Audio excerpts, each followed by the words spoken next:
Բարև ձեզ, իմ զրուցակիցն այսօր Ապրես Զոհրաբյանն է, բարև ձեզ պարոն Զոհրաբյան, շնորհակալություն հրավերն ընդունելու համար։ Պարոն Զոհրաբյան, ձեզ հրավիրել ենք զրուցելու հունվարի 31-ին Բերձորում տեղի ունեցած այդ ողբերգական, երևի իրադարձության մասին, այդ մասին բազմիցս խոսել ենք եւ շարունակելու ենք խոսել մինչեւ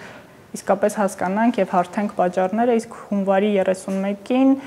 Լեռնային Ղարաբաղի ոստիկանները կանխեցին, խոչընդոտեցին եւ ծեծի ենթարկեցին հիմնադիր խորհրդարանի անդամների մուտքը Արցախ, որոնք գնում էին իրականացնելու 100-ամյակն առանց ռեժիմի իրենց հայտարարած քաղաքական միջոցառումը, ինչը եւ չիրականացավ եւ դրա արձագանքները տարբեր էին, բազմաթիվ էին գնահատականները իշխանության թևի, հանրության թևի եւ դուք նաեւ մի քանի գործողություն կատարեցիք, որոնցից մեկը Ղարաբաղյան պատերազմի ժամանակ ձեր ստացած պարգևների վերադարձներ Լեռնային Ղարաբաղի իշխանություններին, բայց նաև գրառում կատարեցիք Facebook-ում, ուզում եմ մեջ բերել, կատարվածն իր ստորությամբ եւ վտանգավորությամբ աննախադեպ է եւ պահանջվում է աներկբա հանրային դատապարտում։ Այս գործողությունը, որը տեղի ունեցավ, ինչպիսի արձագանք տվեց հանրությունը, սխալ էր արդյոք, ճիշտ էր եւ ինչպիսին պիտի լինի այդ արձագանքը, որ նմանատիպ իրողությունները այլևս երբեք իրականություն չդառնան։ Բերձորյան իրադարձությունների համար ես ունեմ մի սահմանում, որը կոչվում է խայտառակություն, երբ որ հարցը դիտարկում ենք բարոյական հարթության մեջ, ուրեմն գործ ունենք բարոյական տերմինների հետ, այսինքն այդ բնութագրող խայտառակություններ, հանրության արձագանքը թեև բնականաբար եղավ, բայց որպիսի ես բավարար համարեի, որ հանրությունը ըստ արժանավույն արձագանքեց դրան, դա պետք է լիներ այնպիսի արձագանք, որը կստիպեր Արցախի նախագահ Բակո Սահակյանին հրաժարական տալու, թեև հիմնավոր կասկածներ կան, որ դրանք ուղղորդված են նաև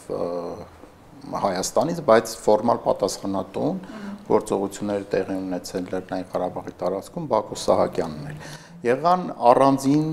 քննադատություններ առանձին քաղաքական գործիչների կողմից, եղան քննադատություններ կուսակցությունների կողմից, մասնավորապես Հայ ազգային կուսակցությունը, Հայ ազգային կոնգրեսը, առանձին կուսակցականներ, եղան կուսակցություններ, որ ընդհանրապես չանդրադարձան, եղան կուսակցական գործիչներ, որ ընդհակառակը կարելի ասել արդարացրեցին այդ խայտառակությունը, բայց վերջին հաշվով կարող ենք ֆիքսել, որ հանրության արձագանքը adekvat չէր այն իրավիճակին, որը ստեղծվեց Բերձորում։ Ինչու՞, որովհետև Ղարաբաղը խոցելի թեմա է։ Ինչու արձագանքը չեղավ։ Արձագանքը adekvat չէր Բերձորի իրադարձություններին հանրության արձագանքը, որովհետև մենք Ղարաբաղը դիտարկում ենք որպես մի թեմա, մի խնդիր, որի մասին չի կարելի խոսել։ Չէ, իմ կարծիքով մենք ոչ բոլոր հարցերին ենք adekvat արձագանքում, դա կարծեք հանրային ինչ-որ հիվանդության մի դրսևորումը կապ չունի, դա ասենք Կառնչվեր Ղարաբաղին, թե մեկ ուրիշ հարցին։ Իմ կարծիքով մենք adekvat չենք արձագանքում երևույթներին, կամ արձագանքում է խիստ էմոցիոնալ, կամ ասենք ընդհանրապես բացակայում։ Տեսեք, օրինակ Գյումրիի դեպքերում արձագանքը ավելի քան adekvat էր եւ եղան գնահատականներ, որ հանրությունը պաշտպանեց պետության արժանապատվությունը պետական չինովնիկների փոխարեն։ Այս դեպքում ինչու համարժեք արձագանք տեղի չունեցավ։ Գուցե կան տեսակետներ, որ Գյումրիի արձագանքը adekvat էր, բայց իմ կարծիքով Գյումրին էլի հավելյալ դրսևոր, то есть զգացմունքայնությունը այնտեղ գերակշռեց եւ այդ անկանխատեսելի հետևանքներից վախենալով էր, որ ինչ որ քայլեր արվեց այդ ուղղությամբ։ Ես դա էլ չեմ համարում adekvat արձագանք, որովհետեւ էմոցիոնալությունն է շատ, իհարկե Գյումրիում նաև կար այն հանգամանքը, որ դեպքը շատ աննախադեպ է, ձև դաժանությամբ էր, եւ բացի այդ էլ հանրային հեռուստատեսությունը, ոչ միայն հանրային, բոլոր հեռուստատեսությունները այդ մասին ռեպորտաժներ էին տալիս, որը չեղավ ասենք Բերձորի դեպքում, դա մնաց ինտերնետ տարածքի հիմնականում այդ ինտերնետ տարածքում մեկնաբանվող իրադարձություն։ Շատ լավ, պարոն Զոհրաբյան, ես ինչպես արդեն նշեցի, դուք ձեր մարտական պարգևները վերադարձրեցիք Լեռնային Ղարաբաղի իշխանություններին ի նշան բողոքի, ի նշան նաև ձեր քաղաքացիական դիրքորոշման, որ ինչ իմաստ ունի ինչ-որ մարդկանց պարգևատրել, եթե եւ վերջո նրանց ծեծի են ենթարկելու եւ այդ պարգևները որևէ կերպ չեն կարող խոսել գործողությունների եւ առհասարակ իրողությունների մասին։ տեսեք, պարգևները, որոնք տրվում են կոնկրետ անձանց, տրվում են պետության կողմից, ոչ թե իշխանությունների, եւ վերադարձնել դրանք կոնկրետ իշխանության վատ գործողությունների պատճառով որքանով է արդարացված։ Եվ արդյոք դա քայլ չէ, որը արժեզրկում է պետական պարգևի գաղափարը։ Շատ բազմաբովանդակ հարց է, եւ պատճառները մի հատ չէին, որ ես կատարեցի այդ քայլը, պատճառներից մեկը այն էր, որ իրոք ես նկատեցի, որ կա անադեկվատ արձագանք, այսինքն մի բան էր, որով ես ուղղակի հավելյալ ուշադրություն հրավիրեմ, որ իրոք տեղի ունեցածը խայտառակությունն է, եւ այդ այն դեպքը չի, որ պետք է սահմանափակվել, ասենք, մի երկու ստատուս գրելով կամ ասենք մի երկու կիսատ դատապարտող հայտարարություն անելով, այլ ավելի լուրջ ուշադրություն պետք է դարձնել թե խնդրին, թե նրա հնարավոր հետևանքներին, հա, որ կարող է թողել, տեսեք, շատ խորհրդանշական էր դեպքը, որտեղ տեղ ունեցավ Լաչինի այդ Գորիս Լաչին Ստեփանակերտ այդ մայրուղում, դա համահայկական ֆինանսական միջոցներով կառուցված ճանապարհ էր եւ ազատամարտիկի նկատմամբ եւ այդ Արցախի սահմանին։ Սա մի հարված էր հայության հավաքականությանը, հա, բաժանում առաջեցնող եւ որին եթե հենց հիմա ասենք չտրվի լուծում, դրա հոգեբանական հնարավոր հետևանքները մենք տասնամյակներով չենք կարող հարթել, ես այդ կարծիքին եմ։ Դրա համար գնացի նաև ոնց որ այդ քայլի։ Այստեղ կա նաև հարցի այդ կողմը, թե արդյոք ասենք դա պետության տվասներ, այսինքն եթե հիմա վերադարձնում եք, արդյոք կունենա, այսինքն ինչ բանով է, էլի։ Ինչու պետության պարգևը վերադարձնում եք իշխանություններին։ Հա, դա էլի վերաբերում ենք այդ իշխանությունների նկատմամբ։ Իրանք տես մի հատ ոչ թե հետաքրքիր, այլ վտանգավոր թեզ են առաջ քաշում, որ Արցախի հետ գործ չունենք։ Արցախը մեր քաղաքական, ասենք, տարածքն է։ Եվ դա առաջ են քաշում հանրապետական падգամավորները հանրապետական, թե ասենք, նաև ասենք Արցախում այսօրվա պատասխանատուների իշխանությունները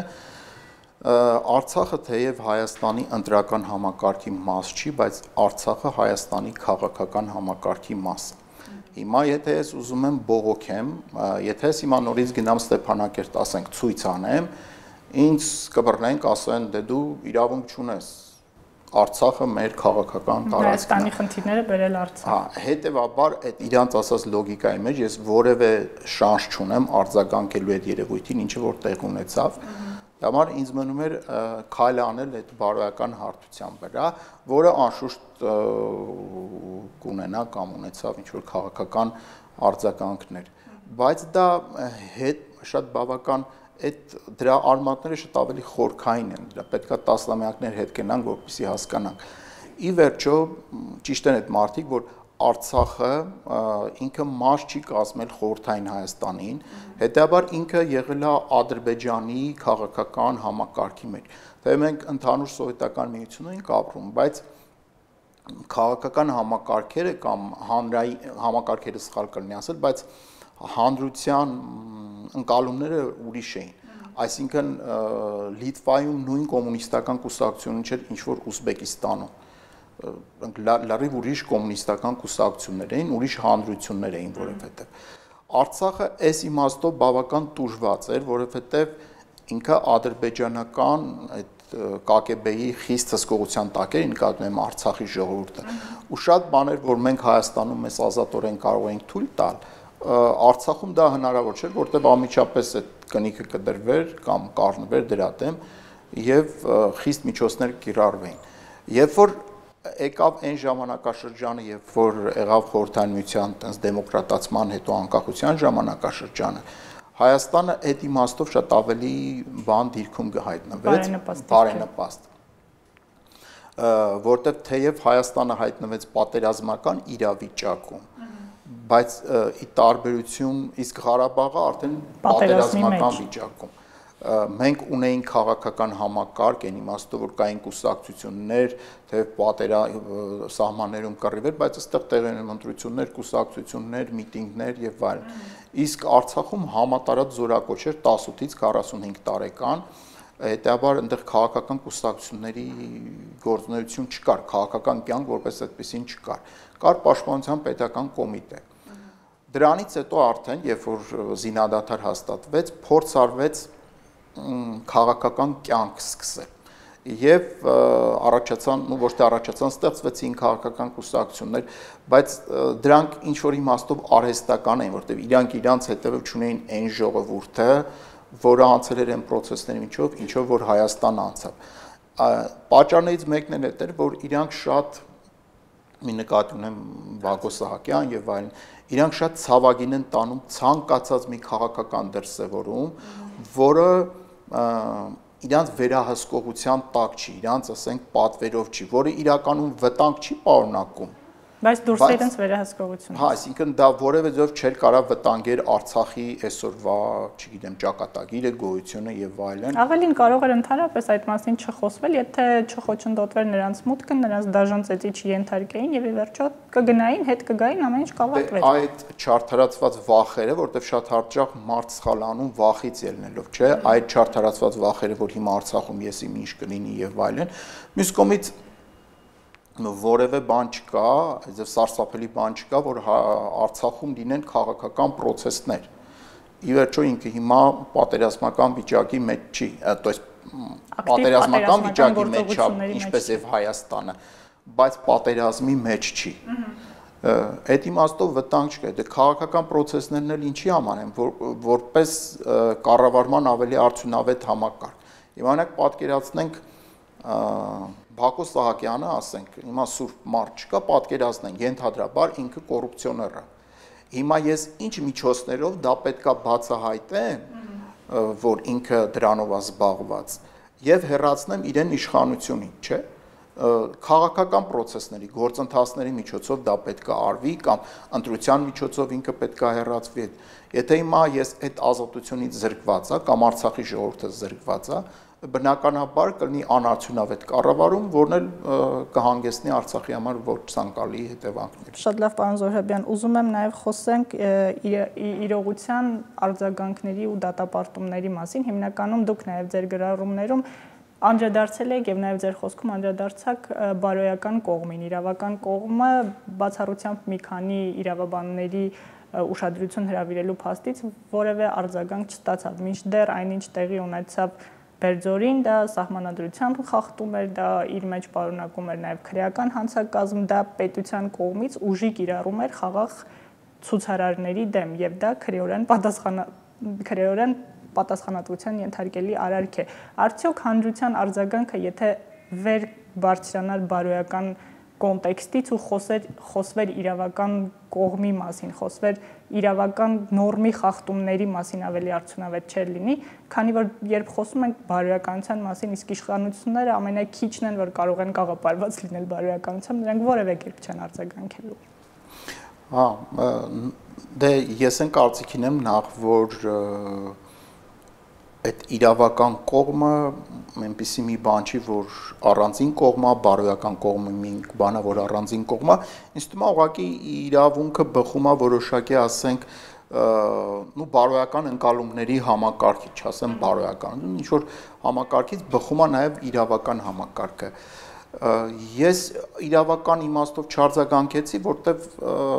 ես ավելի շատ իրավաբան չէի, ոչ թե նկատի ունեմ հանրությունը եւ մարդիկ, ովքեր կարող են ազդել հանրային գիտակցության վրա, շեշտադրեին իրավական նորմերի խախտումը։ Այստեղ նաև երևի ոչ երկրորդական դեր խաղաց այն, որ դեպքը տեղի էր ունեցել, ասենք, կամ այդպես են ասում, ԼՂՀ տարածքում եւ թեև կարող է ԼՂՀ տարածքը չէր, որովհետեւ ես կասկածում եմ, որ դա ԼՂՀ տարածքն է եղել։ Կարծիքներ կային, որ Սյունիքի հատվածում էր ավելի շատ։ Բայց ամեն դեպքում դա վերագրվեց ԼՂՀ տարածքին։ Հետեւաբար այդտեղ իրավական գնահատականների տեղը ավելի շուտ պետքա ԼՂՀ քաղաքական համակարգ արձագանքեր որպես իրավական արձագանք։ Որ չունենք, փաստորեն։ չունենք, ճիշտ է, այնտեղ դեկորատիվ են, կարելի ասել դեկորատիվ